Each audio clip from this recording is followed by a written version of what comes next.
My name's Amanda Simmons and I work with kiln-formed glass.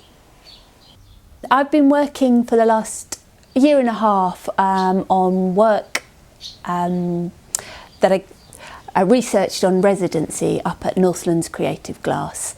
I've been fascinated with Caithness for a long time now, and that's where Northlands Creative Glass is based. So it's in Leicester, which is a very old fishing port, was a very, very busy place in history. I was very inspired by the landscape there, the skyscapes, the forms and textures that I could see in the harbour, because it's so different to rural Dumfries and Galloway, which is just lush and green. And really thinking about the abandoned houses that are full of swallows, like they are here, where the swallows are coming back year on year, building their nests up, creating their families and communities, and then going off back to Africa. And I wondered about the buildings, how we could get the people back into the buildings and into the communities in Scotland. And I've been working on quite large vessel forms, almost like big satellite dishes that are going to beam out signals and bring those people back. The vessel forms start off as flat sheets of glass, and I'm working mostly with opaque glass powders that are sifted on in layers, mostly contrasting colours. So when I'm engraving through or manipulating the powders, you'll see those different colours. I work on both sides, so the first side will be fired and it'll be flipped, and then I work on the powders again on the second side.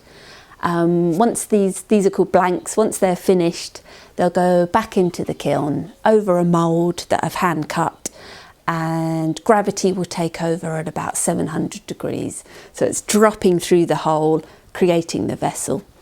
There are then many cold working processes that I use. So I cut the vessel form off the frame that's been held. This is then ground on a diamond bed grinder, so getting the shape of the rim and making it safe. And then either a little bit of engraving, maybe a little bit more level of work going into the powders. And then they're sandblasted to take away the shininess that people expect to see with glass. I think working with glass, you have to incorporate light in some shape or form. And although I use mostly opaque glass, as it stretches when I create the vessel forms, they add some translucency. So light is really important.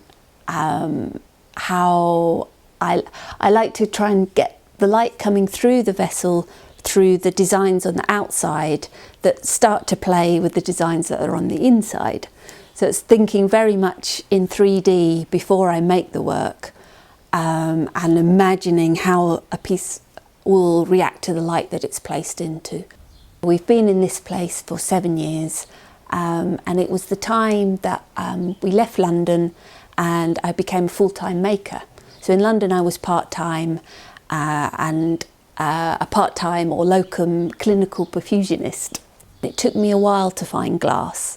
Once I did, I was up and running quite quickly, as it made sense. I was an engineer before I was a clinical perfusionist, and liked to understand the properties of chemistry and physics, and it made so much more sense when I started working with glass, because I could understand the properties, and probably why I challenge the glass so much, because I like to think about how it's forming, the physical properties that affect that formation in the kiln.